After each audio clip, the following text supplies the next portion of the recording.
Welcome! This video will guide you through the removal and installation of the single or double dynamic O-ring seal for the Wright Flow Technologies RTP20 pump. This informational video covers the RTP20. As always, consult the applicable installation and operation manual for important safety information before you begin. A copy of the latest manual can be found on our website at www.wrightflowtechnologies.com. Always remember that safety is the highest priority. When working on or around any equipment, follow the correct safety procedures. It is critical to know what liquid the pump is handling and what precautions are necessary to safely handle the liquid. Always read and follow the safety warnings in the service manual before any work is started on the pump. A complete listing of required tools may be found within the installation and operation manual. For questions regarding the configuration of your pump and a complete parts breakdown, please contact your local authorized Wright Flow Technologies distributor. Be sure to have the model and serial number of the pump to obtain individual and/or service kit part numbers. This video will guide you through the removal and installation of the single or double dynamic O-ring seal for the Wright Flow Technologies RTP20 pump. The O-ring seal kit includes all required O-rings and food-grade assembly lubricant for one complete pump.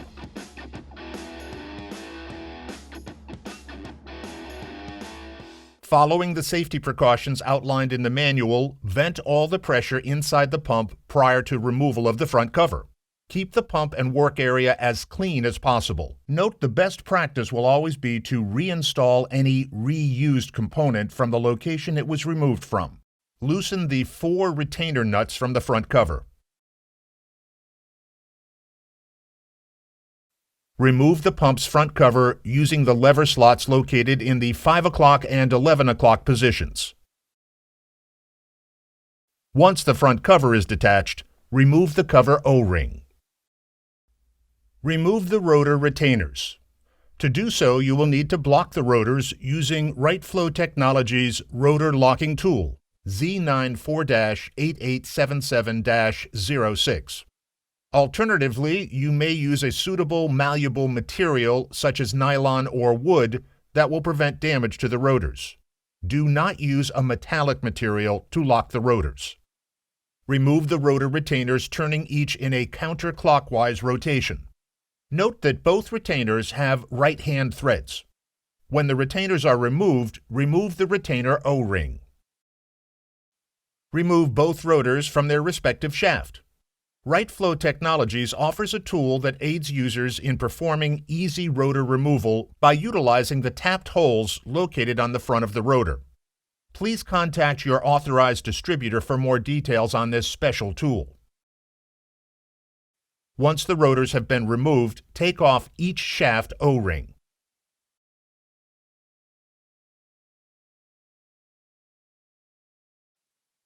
Remove the dynamic O-ring from the outboard groove of the rotor. For a double O-ring configuration, also remove the O-ring from the inboard groove. Clean all of the product's residue from the O-ring grooves of the rotor and on the O-ring sleeve within the body of the pump. Do not use an abrasive product to clean any of these areas. Abrasive products can damage the machine seal areas, resulting in a sealing failure. Inspect for any damage to the O-ring grooves of the rotor and O-ring sleeve. If there is damage to the sleeve or sleeve O-ring, it will need to be replaced at this time.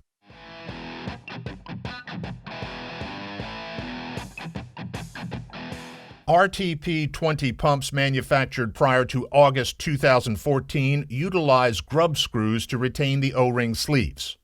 Versions of the RTP20 manufactured after August 2014 utilize socket head cap screws incorporated with through holes that help to better retain the sleeves.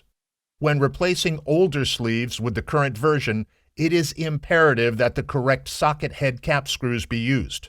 This will prevent the older version screws from making contact with the shaft and ultimately causing damage. Kits are available that include the current version of the sleeves, as well as the correct socket head cap screws. Removing the O-ring sleeve will be dependent on the sleeve version your pump is constructed with.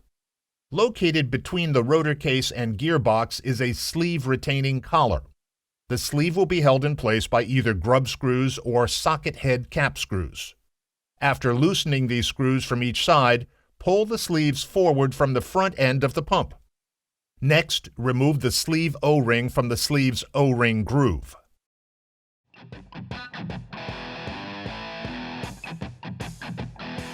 Lubricate the sleeve O-ring by using a food-grade lubricant that is compatible with the products that will be handled. Install the sleeve O-ring in the O-ring groove of the sleeve. Align the anti-rotation slot of the O-ring sleeve with the anti-rotation pin found within the retaining collar of the pump housing. Press the sleeve rearward until the O-ring sleeve is fully seated against the pump housing. With the O-ring sleeve fully seated against the housing, tighten the applicable screws located on the retainer collar and torque to 4.5 Newton meters or 3.3 foot-pounds. If the current version of the socket head cap screw retainers are used, verify that the retainer screws have passed through the holes located on the O-ring sleeve and that the head of the retainer is fully seated on the retainer collar. Using a food-grade lubricant, lubricate the shaft O-ring. Next, install the lubricated O-ring in the O-ring groove of the specific shaft.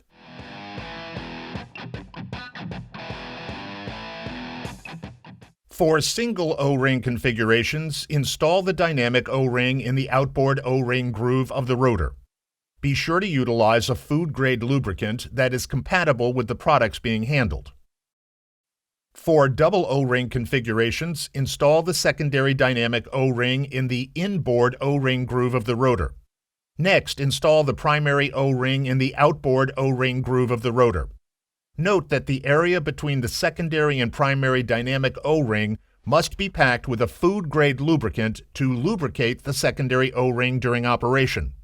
Failure to do so will result in failure of the secondary O-ring, possible damage to the O-ring sleeve, and a reduction in the service life of the primary O-ring. Again, be sure to use a food-grade lubricant that is compatible with the products being handled. Install the rotors on the shaft, which they were removed from. Note that the missing spline of the rotor will need to be aligned with the missing spline of the shaft. Install a new O-ring on the rotor retainer. Lubricate and install, but do not fully tighten. Block the rotors using Wright Flow Technologies rotor locking tool Z94-8877-06. Alternatively, you may use a suitable malleable material such as nylon or wood that will prevent damage to the rotors. Do not use a metallic material to lock the rotors. Torque the rotor retainers to 108 Newton meters or 80 foot-pounds by turning each in a clockwise rotation. Note that all torque specifications can be found within the installation and operation manual. With the rotors installed, use a depth micrometer or other similar device to measure the front clearance between the rotor case and the front faces of the rotors. With a feeler gauge set or similar device, measure the side, rear, and mesh clearances. Operating clearances can be found within the installation and operation manual. Operating clearances should be checked in multiple locations while rotating the rotors 90 degrees. When rotating the rotors, feel for smooth rotation of the gearbox as well.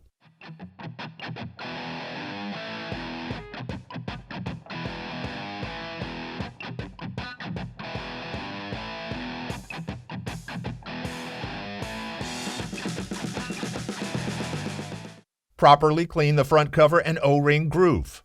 Lubricate and install a new front cover O-ring. Install the front cover and retainers. Torque the front cover retainers to 55 Newton meters or 40.6 foot-pounds. Note that all torque specifications can be found within the installation operation manual. Your Wright Flow Technologies RTP20 lobe pump is ready to be put back into service. Follow the suggested maintenance schedule located in the RTP installation and operation manual for a long, trouble-free service life.